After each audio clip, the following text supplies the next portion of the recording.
if there is a profession that runs from the heart and passion, then it is teaching. We as educators, we run a lot of sessions. We have to deal with the learners' behaviors. We have to nurture their talents. At the same time, we have to make sure that they gain the best skills, both the classroom aspect when it comes to examination. And all these things can sometimes be overwhelming. And when it becomes overwhelming, when teachers are overloaded, then the results is obvious, the burnout. But the burnout pandemic is something that have for a long time been taken as normal for teachers. And that is why today we want to address this topic, the teacher wellness. This is our topic for discussion. I believe this is a very, very insightful topic that we all have to listen to. We all have to take it with a lot of seriousness. And in this session, I'm joined by two amazing educators. I have Kelly and Felister. I'll give them time to introduce themselves. My name is Roseline Ogaye, and this is the Tufunzeni Podcast. Keep it live. Yes, Felister, you can introduce yourself. Thank you very much. My name is Miss Felister Chemutai, and I'm a science educator by profession. And I'm so happy to be part of this podcast today. Why?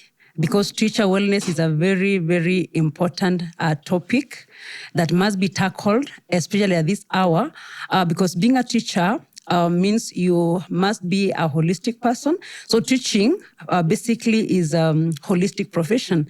You have to handle learners mentally, physically, professionally. And so even as a teacher also, you have to ensure that your wellness is also holistic. So I think we are going to dive more into that in this podcast today. It's a pleasure to have you, Felister. Kelly?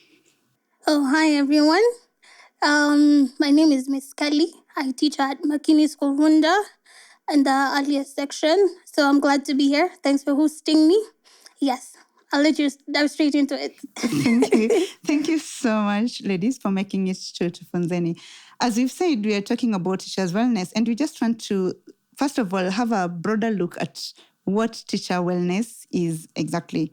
So, Kelly, maybe you can tell us, in your own perspective, what do you think teacher wellness really means? I'd say teacher wellness just means that you as a teacher, you're well mentally, physically, spiritually, and emotionally. So, yeah. Thank you. Felister, anything to add? Yeah, thank you very much. As I already said in my introduction, teacher wellness has to do with holistic point of view, whereby the teacher has to be well physically, mentally, spiritually, and actually all around, because you cannot deliver in class. You cannot be a facilitator, an educator, or a teacher without being well holistically. So that is my viewpoint of teacher wellness. Yeah, it's true. Thank you. It's an holistic thing, yeah? Yeah. And we have to look at it in all aspects. But as we look at it, we have to be real and think about what are some of the issues that can lead to burnout, because we know that if a teacher has reached the burnout, then it means this teacher is not well emotionally and is not well sometimes physically, because, the overload and all that, it just drains you. So what are we can now think about some of the things that can lead to burnout in a teacher before now we get to how teachers can work out through these burnouts to make sure their well-being is superb. Thank you very much. From my experience, I have realized that there are so many things that can really lead to burnout in teaching, because a teacher is someone who handles very many things. This person is a family person, for example, a mother at home or a father at home. So this is someone who has to handle family issues, his own family or our own family. There's also the extended family. There's also village issues. So there are a lot of things that this teacher has to handle, and at the same time now must be able to deliver in school. So looking at all those pressures coming from all the sides, now the question is, how does this educator or how does this teacher handle all those pressures to ensure that they do not affect his or her mental wellness? Yeah, because basically there are pressures coming from all directions. from family, from the village. We also expect a lot from the teacher, and now from the institution itself, who also wants the teacher to deliver, and now from the students also who want to do very well. So basically, there are so many pressures from all directions. This is very interesting, especially I love the aspect of the village parts of it. You picked it as well, because I'm just looking at maybe a teacher in an urban center setup, and most of the time we do not think about other pressures, coming from. But I love how you've put it, because these are things that we ignore. Maybe there are signs from the village. Maybe there is a lot of expectation as it stands, especially in the village, where the teachers are the ones with the voice. A number of times we are the ones with the voice. And if you just say you are a teacher, you definitely earn that respect. And it is true. Pressure can come from the village as well. There are lots of, societal issues that expect you maybe to operate in a particular way. So if you fail, maybe you can get so much drained and tensed. Maybe Kelly can add something. I'd say we experience burnout when we want to outdo ourselves as teachers. Because remember, you have your own things to do at home. You as well as have to deliver the best class. Like you're handling 20 to perhaps 30 students in a day. These people are totally different. They have different personalities, and you're supposed to cater for all of those people and at the same time also take care of yourself as the teacher. So I feel like there's also a lot of pressure from the parents, because at this day and age, we have parents who are over demanding. They expect now, because my child knows from maybe 1 to 20, I'm expecting the child by the end of this few days, how can my child write these numbers? I feel like also the administration, you have your documents that you need to work on. You have also your family that you need to take care of. Maybe your kids are also in a CBC school. Maybe they have a project. So there's so many outward pressure towards this particular teacher. That's very, very lovely. And no one has talked about the pressure that comes from the bosses, the authority. I was really expecting to hear about this, because we know that as much as we have our personal goals as a teacher, we always go to school, set for the day. We've set our own objectives. This is what I want to achieve. This is my timeline, definitely. And there is also, as Kelly talked about, the parents, parents who want the child to know maybe 1 to 20 and then move directly. And you will also find some parents who will tell you they want to equate what the learner should be able to know with the amount of fees that they're paying. So they'll tell you, I'm paying expensively for these. And they do not understand those developmental stages of a child that, this child can only acquire this skill by this time. And they are also not understanding that there might also be other factors that can delay a child from performing to what they want to. But one thing that we also have to address is the pressure that comes from the institution itself. The institution has set a very high target, and there are lots of factors that they are not considering, then this can also lead to pressure from the teachers. And a number of times you may not be able to know how best we can deal with. Then now, once we've seen all these, the pressures that we've talked about, be it from within or from outside, I still have also pressure from colleagues. You want to try as much as we believe that everyone else is a work in progress. But I feel that sometimes also our colleagues don't give us that time to grow, especially if you're a young educator in a school where most of the people are already thriving, maybe because they've been there for 10, 15 years and they expect you to work in a particular way. So it can also be some bit of pressure. And we need to know how we can all manage this. But before we know how we can manage this, we also need to know at what point will I know that now I'm getting into the burnout? Because we can think it is normal. Sometimes we get to these, but if we don't look at the signs, we can check them as normal. Maybe now we can discuss now what are the signs of burnout, what things that maybe if a teacher sees, then they can say, I'm getting into the danger zone. I need to think back and reflect. I'd say signs of burnout would be things like you're very irritable. Like when a child does something, you just snap. You're supposed to know, like, hey, it's really bad. Then there's also you could find that maybe you're having constant headaches, or maybe you're constantly sick for some reason and you do not know exactly why. Another sign of burnout would be you're physically tired. Your body just shuts out because your body does not have a mouth to say I'm tired. You'll just feel in the morning you do not want to wake up to go to work. And you'll find yourself dragging yourself. You end up getting late to work. Not because you want to, but it's just a sign that you're actually burning out. Yeah. Very interesting. Yeah, thank you very much. To me, some of the signs of burnout would be emotional torture.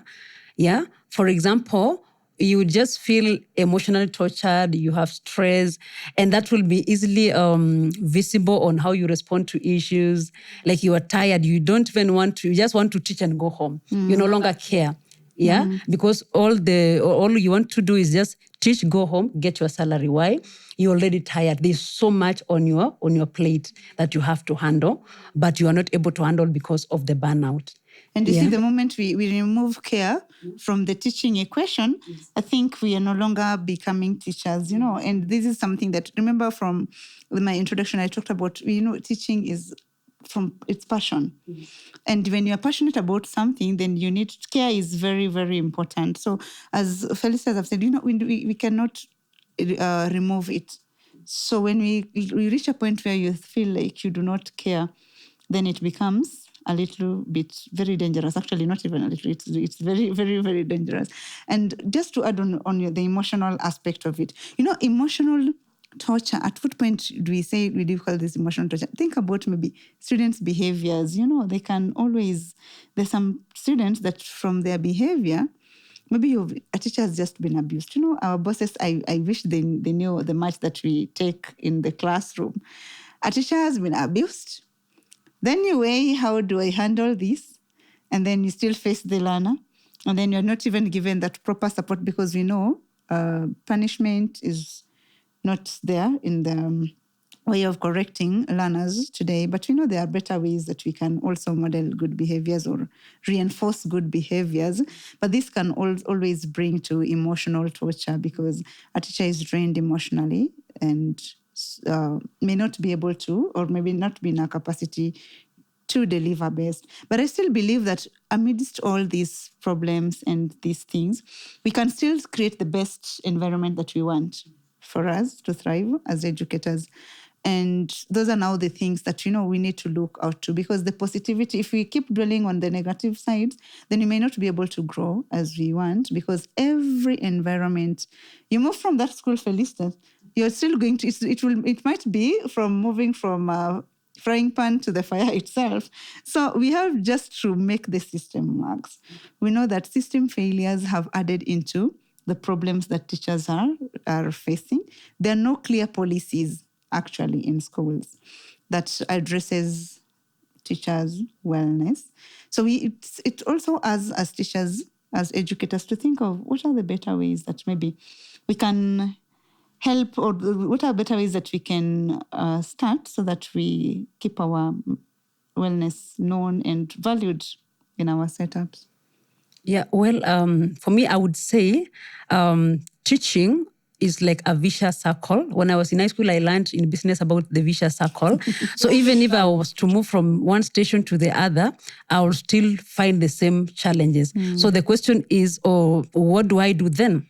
Should I be moving from one station to the other so that I can find my wellness? And the answer is no. It is not the solution. Yeah, so the solution is just to find a way of ensuring that I am well wherever I am. It's not about changing the institution, for example. It's not the environment. It's not the environment. It's about finding ways or mechanisms that I, as a teacher or educator, can ensure that I'm always well. I always maintain my wellness so that I can deliver effectively. Yeah, for example, one way I would implement that is by separating my family life from from school life.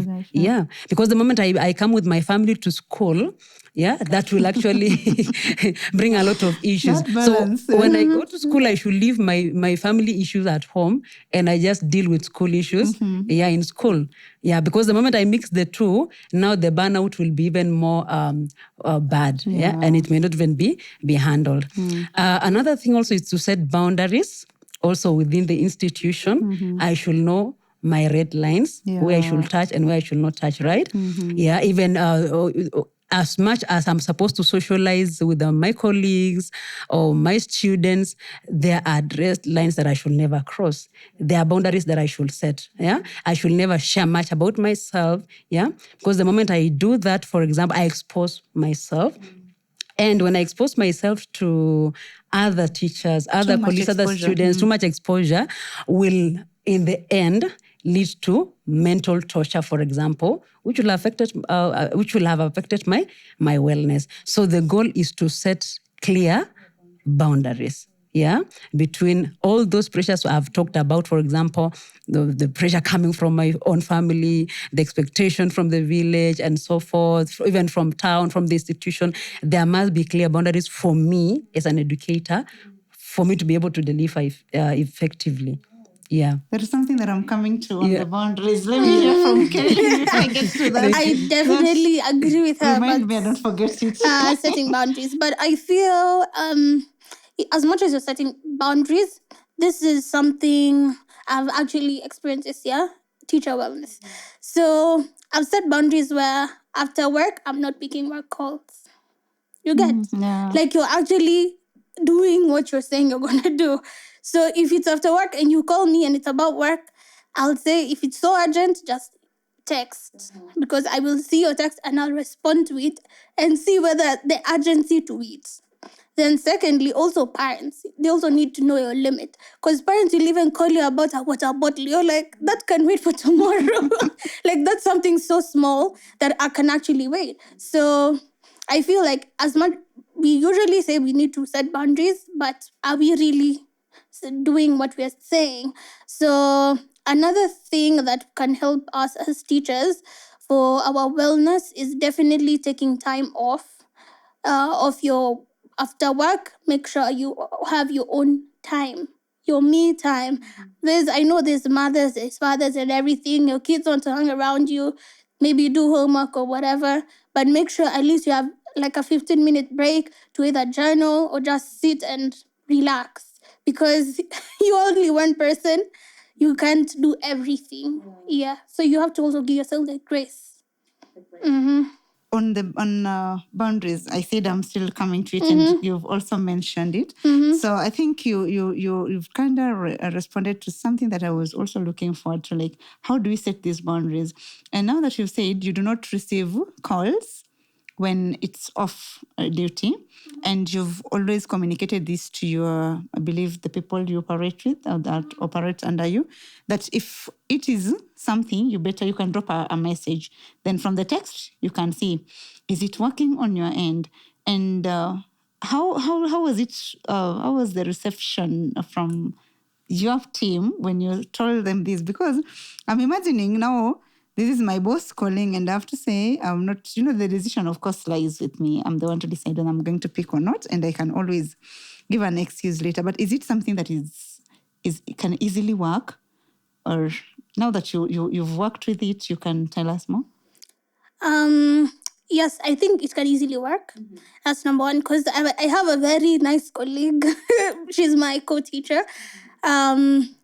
She always has this tendency. I noticed she always has, after work, she'll just like give me a call, and it's like she just won't give me a shout. I'm like, yes, we are good colleagues and all that, but I need my me time, okay?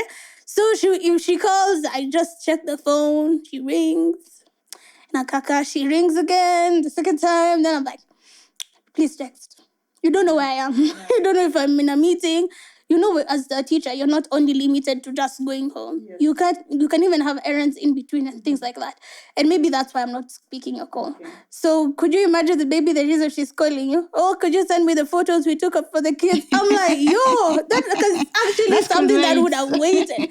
So sometimes we cheat our colleagues or our bosses on a pedestal, but sometimes they also need to remember this is not my work hours. Okay. So put a very strict boundary to it. Me, after I did that, living my best easy. life. There is something still, I will still want more on this. There is something that I'm still thinking about. I need to, when I put boundaries, I believe you have to set clear boundaries. You have to separate home from school and all that. That will also help. That I believe that's what you're saying. But here is a situation where you're not able to, you're tasked with so much at work that you feel that time is not enough to have this done within the set time, and the family also needs you. How do you go about that? Because we've seen teachers carrying a lot of work at home, you see. Until now, maybe your spouse can decide and call you teacher instead of a husband or a wife, in the house, because they just want to bring it to your attention that, oh man, what you're doing is not supposed to be done at this particular time. We've seen this is a reality that we don't want to run away from. There are those of us who we cannot just finish our work. We'll just find a way because there is too much to be done within the school hours. So what will you say to those teachers? Because I think that is also, when the moment you carry work and you're not giving your spouse the time they need, you're now not giving the children the time you need. I've listened to so many educators and, some say, even their kids, they say, Mommy, are you going to school even on Saturday? Remember, the school is not operational on Saturdays, but you still want to go so that you can finish those pending work. Or, Mommy, will you still come with work tomorrow? At home, there are those kids who have voiced it up. Maybe now it's the time that we address it so that we see how we can help our colleagues. Well, for me, I would say that for such circumstances, our bosses also need to help us, because I've also come to realize that sometimes you're given huge workloads that you are not able to manage. And that workload that you're given is not even commensurate with maybe the amount of salary that you are paid. Yeah, so I would... money will make you work faster. Yeah. So for me, I would say that because we are human beings, the work that we are given should also balance. Because as we have said, teaching should be holistic. And these teachers who are teaching, they also have other errands to run. Yeah. They also have families. They also have other issues. They are not just working for that institution. Yeah. So the workload that they're given should also be reasonable to an extent that when they go home for a weekend, they are not going home with schoolwork. I had an instance just recently. I was also supposed to work on something, schoolwork, and I was like, no, let that wait. This is my weekend. And if I have to do that, then it should be flexible. They have to work with my time. I don't have to work with their time because it's my weekend, and I also have other planned activities, you see? Yeah. So I also have to have my principles, my set standards, so that they also know when it is a weekend and they have to give me work, then they have to work with my program. Not me working with their program, yeah? You see? Because if I just keep following the institution's program, when will I ever have my family time? When will I ever have my own time to even relax, yeah, and regain my strength? Because I've spent the entire week in school. Yeah. I wake up maybe at 5, at 4 to make sure my family is set, prepared, go to school, come back late. So if I don't have that weekend to maybe regain my energy, then I can easily get the burnout, yeah? Yeah, so I would say the institution can also do the best in balancing the workload. And apart from that, if there is something that is extremely urgent, then the teacher should also set clear principles or boundaries that, okay, I'll do this, but because it's my family time and my weekend time, then you'll have to work with my schedule because I already have a planned program. Okay. I think that will really help. Okay. Yeah. Kelly, I have to carry work home. Help me. One thing, that's a weakness. It's a weakness for all teachers, I believe, because we're all striving to give out the perfect class. We want all our students to gauge, and perhaps there's a student who did not get something. You're looking for the best ways possible that how could they get it better? So what I would say, time management. Time management is everything. I say we have like 24 hours in a day, so spend it wisely. Spend your time wisely. Spend it wisely because if I look at it, for instance, if you teach certain subjects in between, you definitely have free lessons. Sure. Then if you're a teacher, maybe in the early years, you're definitely demanded to stay with the kids for a longer time, yes, during the day, but the kids leave earlier. So you have at least 1 hour in your day to do your documents or MacBooks or do whatever that is required for you to do. So if you manage your time well, you will never find yourself in such instances. I feel like also teachers do procrastinate a lot. Maybe you're supposed to do something and then you're like pushing it to another day. But you see, what I've come to realize, if I do manage my time very well, and as well as perhaps tell my bosses, could you tell me during this year, what days do we have events in the school? When am I supposed to come on Saturday? Tell me, so that I also plan in my schedule. This is a day I'm supposed to come to school. This is a day that I'm not supposed to come, so that I'm able to know. And then deadlines. Give deadlines for everything. If you need these lesson plans by Sunday, tell me that, so that within the week, I say, for example, on Tuesday after work, I'll plan purposely to sit for an hour, do those lesson plans. So by the time you're asking for them on Sunday, me, I'm ready. I'm just pressing send. The send button. Send, and you're actually done. So if you manage your time well, I don't think you'll ever have a problem in that. And you say what you've said, Kelly. If you look at most institutions, the calendar of events is always out, by the beginning of the first term. So I believe a lot also is on us. We are told before we put the blame on others, we also need to know what we need to fix. And I really echo what you've talked about, time management and procrastination, because what happens is you realize that maybe a teacher has I have first 2 lessons and then the next lesson free. Then I realize I have other free lessons in the afternoon. Then what do we say? Use the first free lesson maybe to chit chat or to do other things. Then before you realize it, they say time wait for no man. So before you realize it's too late in the afternoon, you are now tired, and then you start to say, oh, tomorrow my first lesson is free, so I'll do it there. Remember, you've piled the whole work. If we can plan ourselves well, before we go to school, we can have, just journal your activities. Just have my to-do list. This time, actually, what I feel also, the 2 of you can correct, but I always feel that we don't plan for our free lessons. We let our free lessons come as they are, So when we fail to plan, we're already planning to fail. So planning session is the most important thing that we can always do. If you plan your work well, take a lot of time in the planning, then the rest of the time, especially by the time you're having these learners, things will just flow because you already have set your mind. Imagine now if you go for a holiday like this. For the CBE, this is their 2-month and some weeks holiday for some. And for those in the international system, they're going to have like about 3 weeks or 4 weeks. Imagine if you're supposed to take these 2 months, you've not carried anything at home because you planned yourself well and you managed the time within the term well. What happens? You're going to use the entire holiday just to be thinking about new ways to actually improve yourself. And so you will get enough time that you'll even feel satisfied, isn't it? So I believe Kelly, I love that you've just spoken the truth. Sometimes it's always good to ambiane ukweli. Because that is the truth that we always run away from, because we see it's from the management side, but a number of times I still believe that we carry this work because we failed to plan ourselves. And especially for the institutions that gives too much free time. A teacher has 4 free lessons in a day out of the entire lesson, 8 lessons.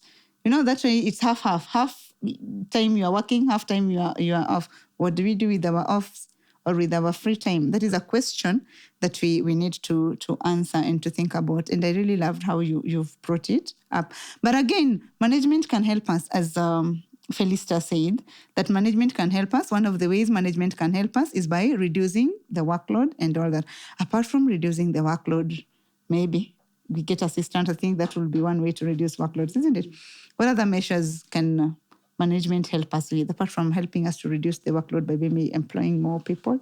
Do we have other ways that management can help us to thrive as teachers and to be mentally, physically, emotionally fit to actually handle our students appropriately? I think one way management can help us is by giving us team buildings where people interact with something totally different from their profession. It's usually a very good way for teachers to bond and whatever. Also, another way management can help us is by appreciating your teachers. Because I feel even in most institutions, I don't think people really appreciate what their teachers do. Because you think it's because now they're employed there, it's a must for them to be there. You get? So you're supposed to appreciate each and every person and what they're doing so that they feel, because the moment you feel appreciated, you're definitely gonna push yourself to do more. You're going to feel seen, you know. Maybe perhaps the last way, if they can increase our salaries, why not? Why not?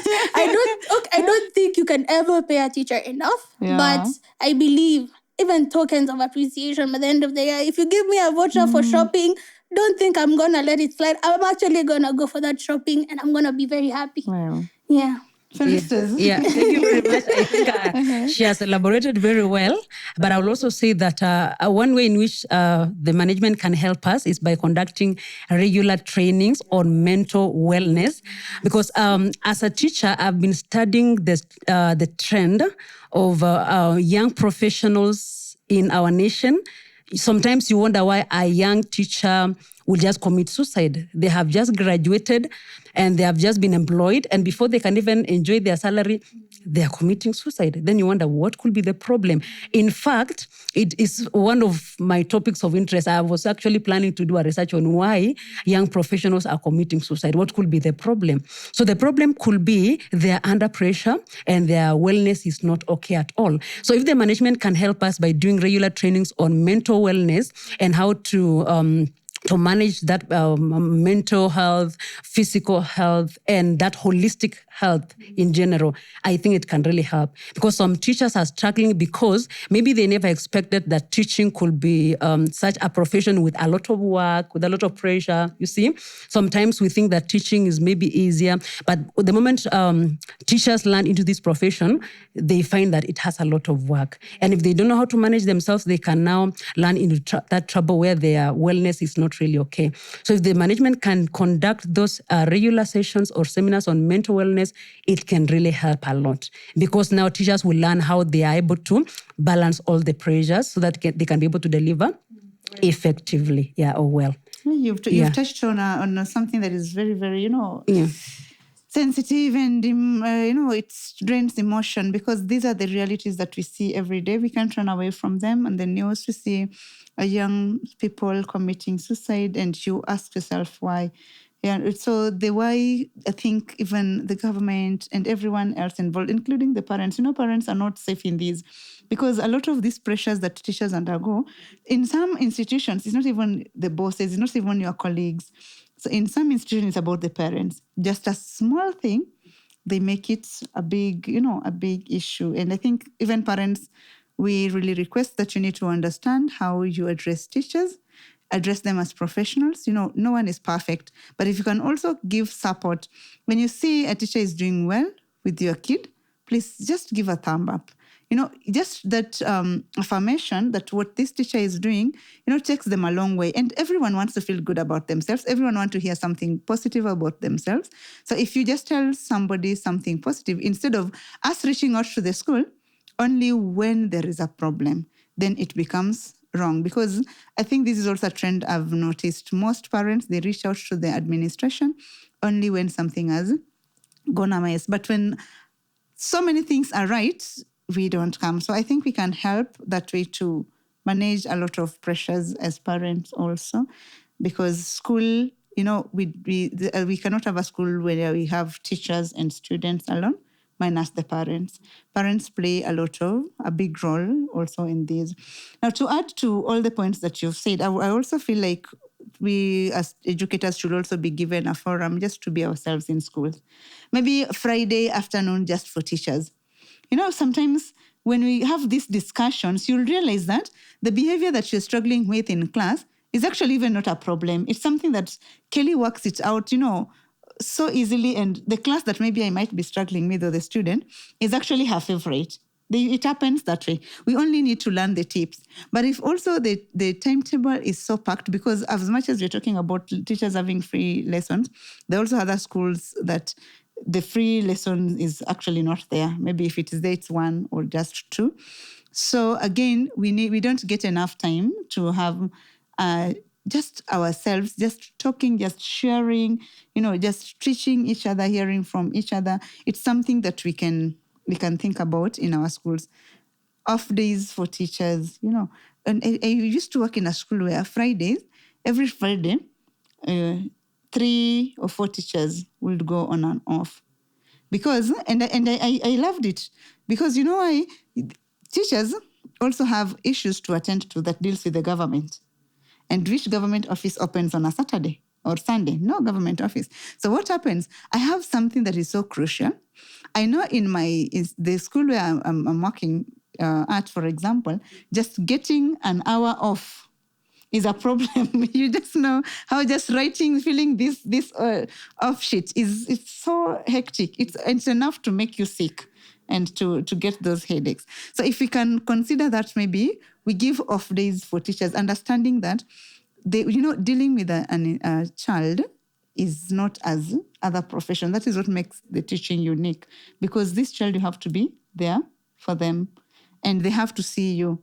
So if we give them, the teachers, those off days, I believe that at least we'll be doing something great for them, that they know I can always plan my other schedule, anything to do with other offices that I might run to during this time, without thinking heavily on how I'm going to go about it until I develop some ulcers just thinking about an off. But now, having said all this, we have to now think about maybe what do we have to tell to the teachers as we wrap this session, because we have to think about, to communicate to teachers. Tell them something, Felisters. Thank you very much. What I will say is this: teaching is meant to be an enjoyable profession. It's not meant to be a profession with a lot of pressure and a lot of torture, emotional torture. So I will advise my fellow educators or fellow teachers to learn to manage their pressures so that they can enjoy their profession. Because if you can't manage your pressure or your issues, then you will always be stressed at work. Yeah. So there's really a need for a teacher or for an educator to learn how to balance all the pressures of life. Yeah, and that will really help them to be able to enjoy their work. And if you don't balance, by the way, yes, you're putting yourself in a lot of problems. Yes. Because the pressure will lead to low grades. Yes. Low grades will mean the institution will see there is no worth, in hiring you or in having you. Yeah. Kelly, as we wrap it, what's your final take for teachers? What's my final take? Number 1, take a holiday very seriously. Become a minister of enjoyment if possible. So, yeah. To wrap it up, I'd say when you're resting as a teacher, you should not feel guilty about it. You actually deserve that rest. You can never pour from an empty cup. You're also someone who needs rest. You need your own time. You need everything that pertains you to give your very best. So, yeah, teaching is a vocation. We're called by God to do this, and we're going to do it our very best, but we also need to consider our wellness. So, yeah. No guilt here. No guilt here. No. Don't feel guilty. If you're sleeping and you're wondering, maybe someone has gone to work to do their work, just say it was rest time and you've done your work. Please rest. I think that one is very strong. It came out so strongly. Yes. That no guilt here. So thank you so much, Kelly and Felisters. As we wrap this session, mine is to tell teachers also, as you use your holidays, please also consider, remember, you can't let people dictate your mental wellness or just your wellness as a person. You have a lot to do on yourself. So use your free time also to reset. Use your free time to learn a few things that you need to do, maybe to improve yourself as a person. Use also your free time to unlearn. There are some behaviors that we just need to unlearn. We just need to make them off us. Like the issues of carrying things from work to school. Those are the behaviors that we need to unlearn. And during your holidays, please don't forget to watch important podcasts like that Tufunzeni Podcast, the only show that will always consider your wellness and tell you tips on how to be a better teacher. And until next time, keep it the Tufunzeni Podcast. I was your host, Roseline Ogaye. Thank you so much.